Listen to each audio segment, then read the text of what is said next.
Hey everybody, this is Stephen with Junior Achievement of North Florida. Hope that you're doing well today. Today we have Rob from Lakeland, Florida, describing a little bit more about his job during COVID-19. Rob, thank you so much for joining us today. Hey Stephen, hey Junior Achievement. Awesome, man. So today, or the very beginning of this interview is just introducing yourself, your job, fun facts, where you're from, any personal information that you'd like to share. Well, once again, hi everyone. So my name is Rob West. I work for TD Bank, and I'm the Community Development Manager for Central North Florida. So basically what I do for the bank, I make sure that the bank is making sure that capital and banking is accessible to every community, especially to low to moderate income areas and rural areas. And I spend a lot of time volunteering and talking to folks like you. That's awesome, man. And let's see. Keep on sharing. Probably some fun facts. I've grown up all over. So my dad was a Marine, so okay. I lived in California, Texas, North Carolina. And then I went to college. I joined the Marine Corps. And I spent some time in Virginia and as well North Carolina before moving to Florida.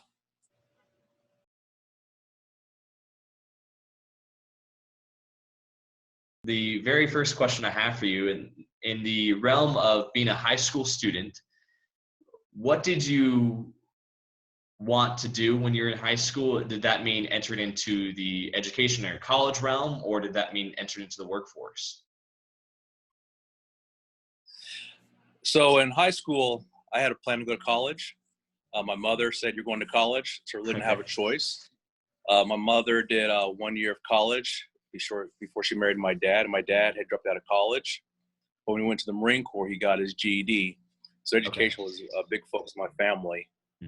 So I knew I was going to college, and what I wanted to be a PE teacher or recreation director, because all my influencers were at the rec center or on the field, and I really loved my coaches and teachers. So I wanted to go into the education field.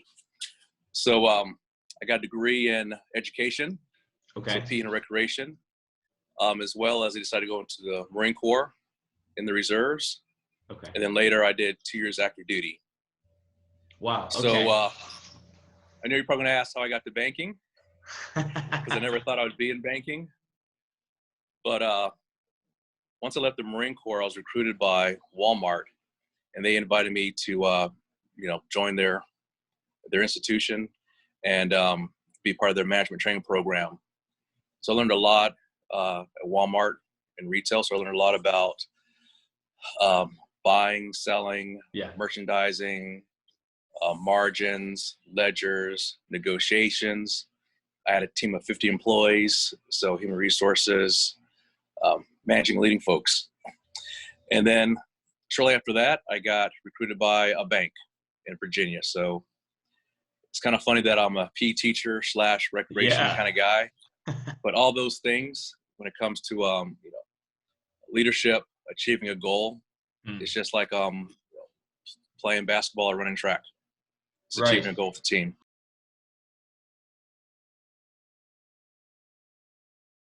So describe to us what exactly, you mentioned it before, but can you go in a little bit more in depth about what you do with the bank right now? So at the bank, as a community development manager, I make sure that we pass our federal audit. We have federal regulators from the Office of the Controller of the Currency. They make sure that banks are not discriminating. So in my territory through Central North Florida, I spent a lot of time visiting branches, branch managers, executive leaders, all up and down the chain of command, and make sure that we are doing the right things in the community. So right now, with COVID, there's really not many opportunities to volunteer. So it's really great that JA has this volunteer opportunity. So what I've been doing is finding different ways to volunteer virtually. And then I go back to the employees and say, hey, here's a chance to volunteer. Come join me, or here's a link, sign on. So really my job is to make sure the bank is doing the right things in the community when it comes to being socially responsible. Okay, great to hear. Now, did you travel around a lot? Like, was it Monday through Friday, like an 8 or 9 hour job? So my day, probably Mondays and Fridays, I would probably spend half a day in the office, half a day at home.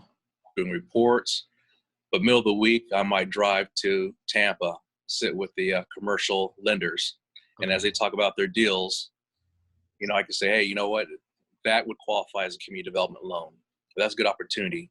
Because a lot of times, bankers and lenders, they have a sales goal and they're thinking about meeting their goal, but not always thinking of how it impacts the community. So I kind of give them a little bit of light and say, hey, you know what? By doing this loan for this community that's in a food desert, now the community has a place to shop for great goods. So I spent a lot of time visiting our folks as well as a lot of nonprofits. So at TD Bank, we like things that are involved with affordable housing, economic development, financial education. Now I might visit a nonprofit and say, what's the opportunity for us to volunteer? But also we like your programs and we want you to apply for a grant through our foundation. So I spend a lot of time doing all the fun stuff at the bank.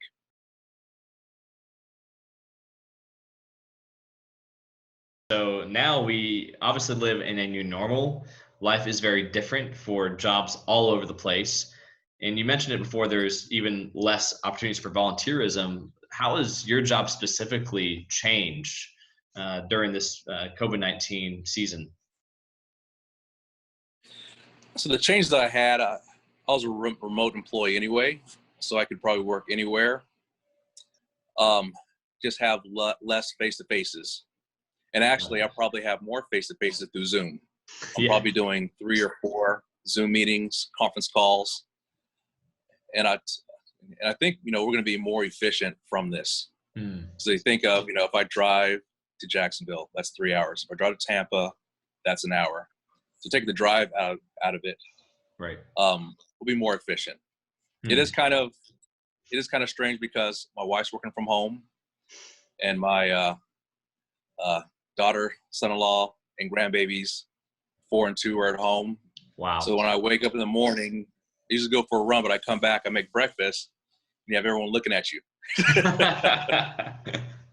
They kind of have to shift your days. It's no longer a 9 to 5. It might be, by the time you do your errands or take care of kids, it might be 11 to 7. Right. Or it might be 9 to 1 and 3 to 7. And, our bosses are very in tune to that, and they're finding out that we're being more productive by being at home. It's kind of funny because, I took my master's, and part of my program was based on, it's called remote leadership, or leadership anywhere. Wow. And it really trickled for about 15 years. All of a sudden we're here.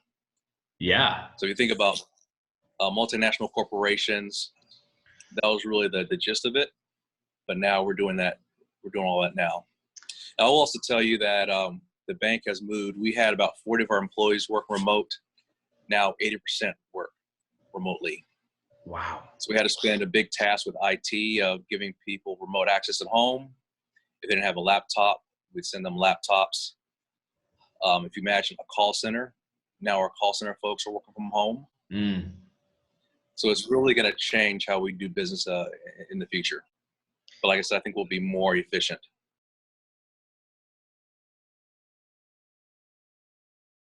So you mentioned that even the efficiency is really positive. Is there anything else that you've seen? This could be personally, it could be from work life, or anything else that you've seen as a positive and that you hope that people use even after the season's over?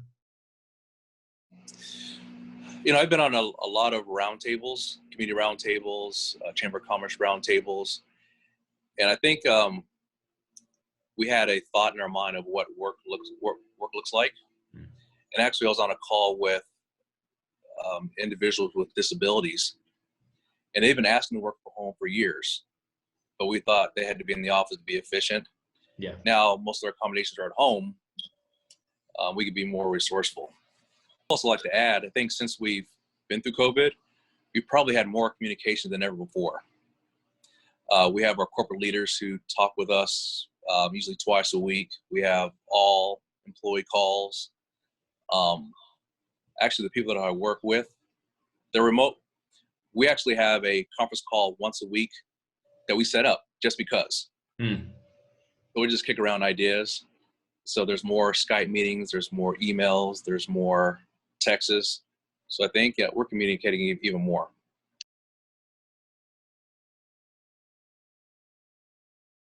It's very different, but always very, very beneficial. I guess the final question for you is: we are living in kind of uncertain times. Job security is not at an all-time high. Can you tell these students why is it so important to prepare financially, obviously before rainy days, and even what some strategies that you even have used now? So, I say one strategy is learn all you can. So when I went back to school 15 years ago, I asked the advisor, what should I study? And he said, leadership, because leadership can apply to any industry. Doesn't matter if it's at a bank or a construction site, everyone needs a leader. So always educate yourself. I'm in a role where I'm in community development. I'm actually looking into some studies into urban planning. Because if you think about, our buildings have been built based on the flow of people. Yeah. Now there's thought of the flow of disease. How do we remove COVID or other pandemics that may be coming in the future? But also, the more you learn, the more things you have on your resume that can apply to different situations. And, I think, COVID there will be some difficulties in different job industries, but other job industries are going to be booming. I was on a call yesterday with a bunch of IT students for Year Up, and that's going to be a big boom in that area because everyone needs technology. Yep, absolutely. I think I appreciate how you're even saying about how a part of financial preparation is doing your research. It's really understanding what is out there, what is in a high demand type of career, and how we even have to adapt our own skill sets to go towards those new careers. And yet at the same time, there are always going to be those stable pieces, part of humanity, which is leadership, like you mentioned. So you can still obviously keep on learning to know what's out there, but also make sure you're developing yourself. It's a huge part of financial literacy. Yeah, also financially, my rule of thumb is 10%, save 10%. You can probably live off of 90. And even a better principle that I tell my younger employees, contribute to your 401k because the bank will have a match. We match the first 3.5%. So I said, as a new employee, you should have 3% of your income going to your 401k, and then each year increase that 1%. So in 20 years, it'll be 23.5%. So not only are you contributing, the bank or the employer is contributing as well. Then you have your 10% that you're saving aside for rainy day. Right. Yeah. I mean, those are good practical pieces. I think a lot of people are unaware of the availability that employers, banks that they offer. So once again, it's necessary to do that research to understand, okay, what does it mean? Like, what is a 401k? How can I better prepare myself for the future and not really take too much of a hit right now in the present? So those are always good practical pieces of advice that we're always looking for these students. Those are my final questions for you. Is there any other last minute comments that you'd like to share? I would just say, be curious. Be curious about everything. When I hear something on the news, I go research it. If I see something on a billboard, I go research it. So be curious. That's awesome. Those are great wise words to end off with. Rob, thank you so much for sharing a little bit more about your job, what you do, and how you're serving the community. We appreciate your time. Yep. Thank you, Stephen. My pleasure. Absolutely. We'll see you. Stay safe. Okay. You too.